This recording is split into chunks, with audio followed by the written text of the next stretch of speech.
Path of Hurricane Harvey, Irma, and Marie, Floridians are desperate to find ways to help the victims of the storm. Gisela Rodriguez, a lawyer from Puerto Rico now living in Tallahassee, is doing her part to help the victims of Hurricane Maria and is encouraging others to get involved. But as News Channel 7's Jake Stofan tells us, state officials want to make sure your generosity isn't going to scammers.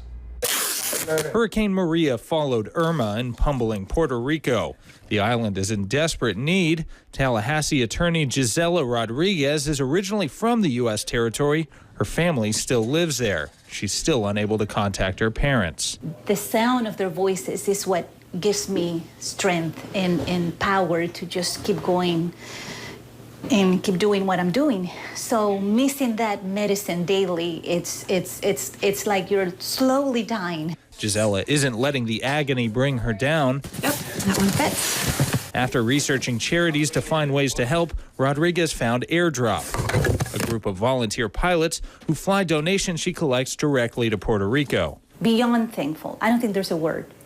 I don't think there's a word. Rodriguez did her homework to make sure the charity she picked is legitimate. The Department of Agriculture and Consumer Services says there are a number of online tools to help check a charity's credibility. You can find out whether they're registered and how much of your money will actually go to the individuals they want to help versus administrative costs. The Florida Attorney General's office says there are some red flags that can give scammers away that donors should be aware of. Particularly in the wake of a disaster, a charity scam may pop up as a solicitation. Be wary of high-pressure sales tactics or anyone who's hesitant to provide you more information about their charity. Charities soliciting in Florida must register with the state and file annual reports. In Tallahassee, Jake Stofan, News Channel 7.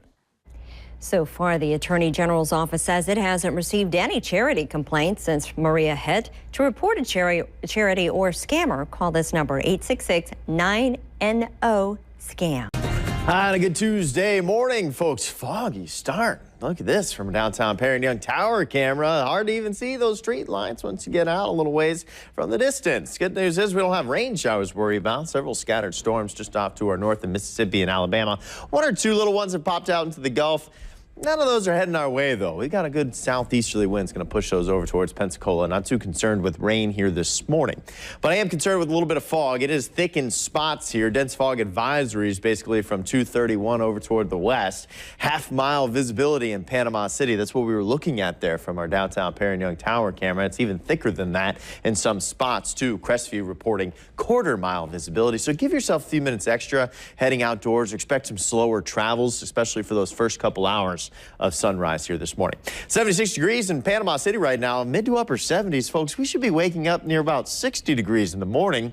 That's an average low for this time of year, well above that. A lot of that because of the dew point temperatures, those southerly winds really ramping up the humidity here across the panhandle. And that's going to make it feel downright like summer into the afternoon hours. Real feel forecast for today.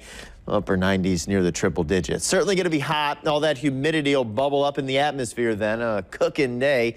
We'll cook up some showers here for us as well. Spotty in nature. They'll start up near the coast. The sea breeze will push those further towards the north as we get into the afternoon. So here's how things shape up today, folks. Foggy start in the morning hours. By about 9 a.m., though, I think that'll be just a few clouds outside. We'll get some sunshine mixed in. That really cooks up our temperatures, and that sets the stage for some afternoon scattered hit-or-miss showers or thunderstorms. We're under this pattern for the next several days. No big breaks in the pattern, even with the cold front coming through as we go on into Thursday and Friday. Might stir up a few more showers in the forecast for us, folks, but that cold air that's behind it's really for the plains. By the time it works its way down towards the south, it's not even going to be cold anymore.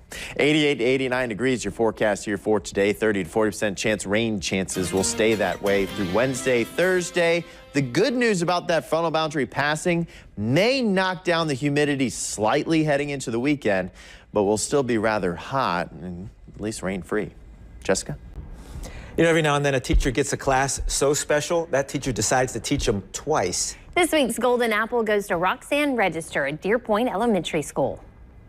For most students, the first day of school is a string of introductions, a new teacher, and all new classmates.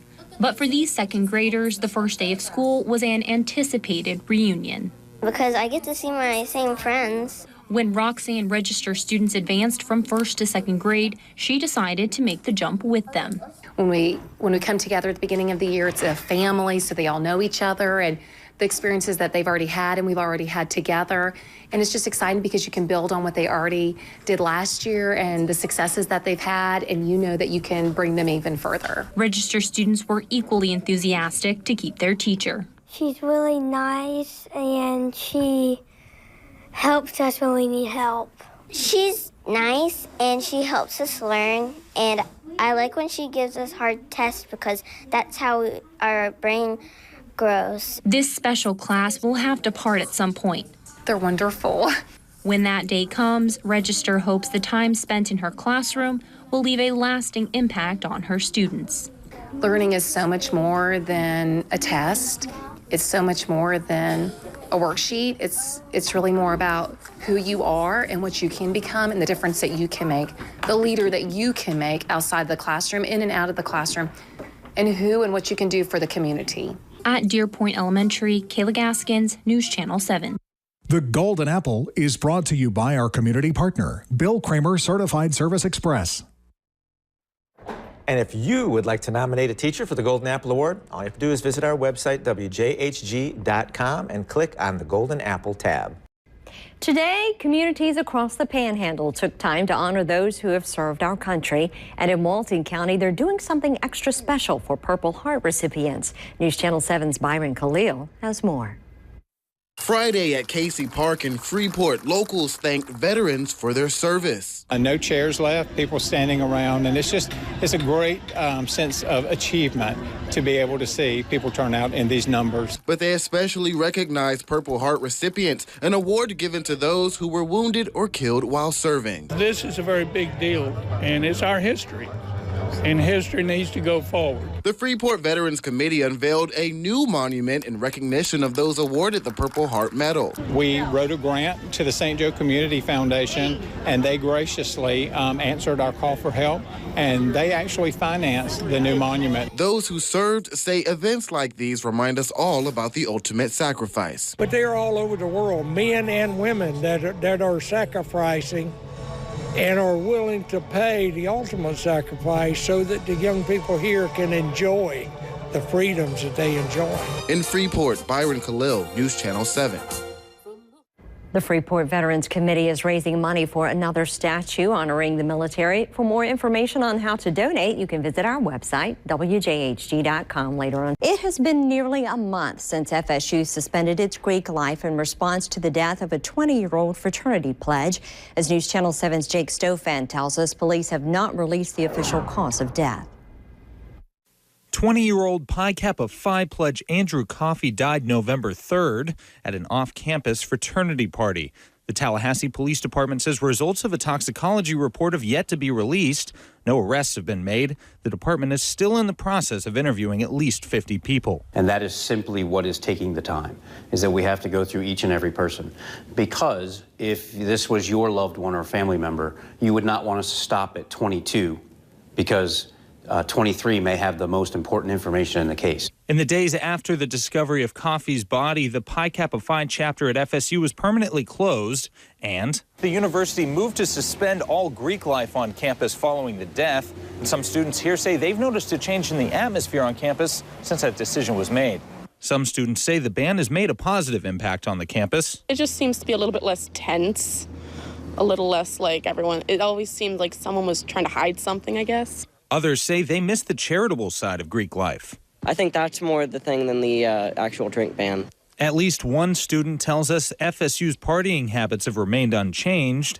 Students have simply had to find new venues. Just the lack of fraternity parties. There's just a couple more house parties, a couple more, going out.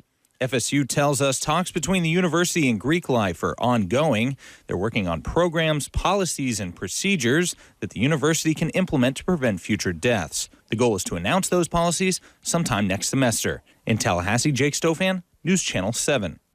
We reached out to the Office of Fraternity and Sorority Life at FSU for an update on the discussions between the university on Greek life following the suspension, but were denied comment. Side compared to those in juvenile detention centers. A recent study found 80% of Floridians believe juveniles convicted of a crime as an adult should serve out their time in juvie until they turn 18 years old. Senate sponsor Bobby Powell says lowering the amount of minors prosecuted as adults will also help the economy.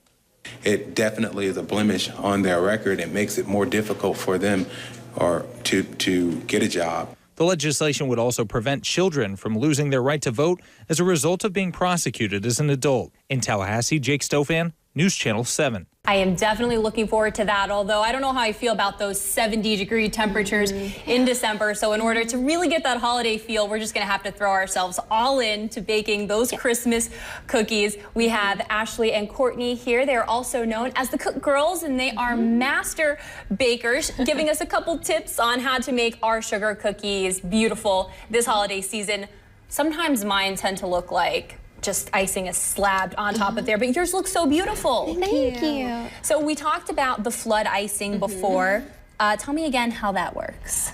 Well, that is our royal icing, and it's a meringue-based icing with powdered sugar, and it develops a crust. So that's great, and it just smooths, and it looks nice and flat, I guess, but it makes it look really pretty. So we did that for the first part of the stocking. Yes. Now what are we gonna do next to finish this off? Okay, so all of the icing we've done before is a very thin consistency icing. Okay. So now this is a lot thicker. If you feel it in your bag, it has a lot more texture to it. Yeah. So we like to add texture and dimension to our cookies. Like all of them have sprinkles, or it has on the stocking a ruffled edge, or the snowman has lots of different decoration on it. So what we're gonna do is use a star tip. Okay. And we're going to make kind of like a poof on the cookie. I'm gonna watch do some you do this pressure first. and then kind of pull it down. We're making a shell. Okay. So we just poof and then we stop pressing it and we pull the tip down.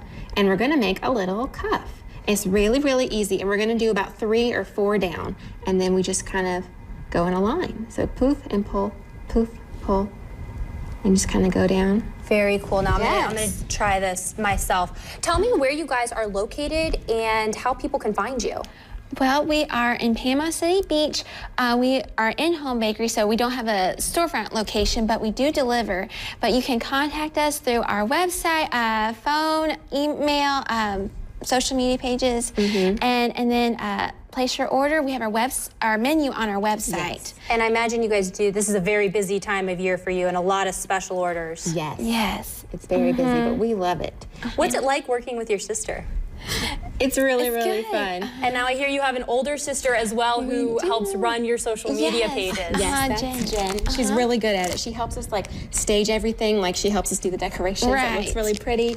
She's the one that's on our Facebook and Instagram commenting back to everybody. If someone places an order with us, we're the ones that handle all of the orders, but she is on there answering questions about things and making sure we post every day so everybody knows what we have to offer. Right. How did you two get so good at baking? Was this trial and error? Did your mom help teach you, or how did this all come about? Yes, well, our parents taught us how to cook and bake, but then as we grew up, we just loved baking, so kept trial and error, kept practicing. And then later, when we wanted this to become a business, we did take some classes about the decorating aspect, because we wanted things to taste good. We did that on our own with it. And they look absolutely beautiful. One more time, tell people how they can find Cook Girls Bakery. You can find us on our website, cookgirlsbakery.com, on our Instagram, which is Cook Girls Bakery, on our Facebook, which is Cook Girls Bakery, on our Twitter, which is Cook Girls Bakery. You can call us. Any way you can think of to contact us, we have that available for you. Well, thank you, girls, for coming in and making our morning a whole lot sweeter than it would have been otherwise. We really appreciate it. Thank you so much. Thank you.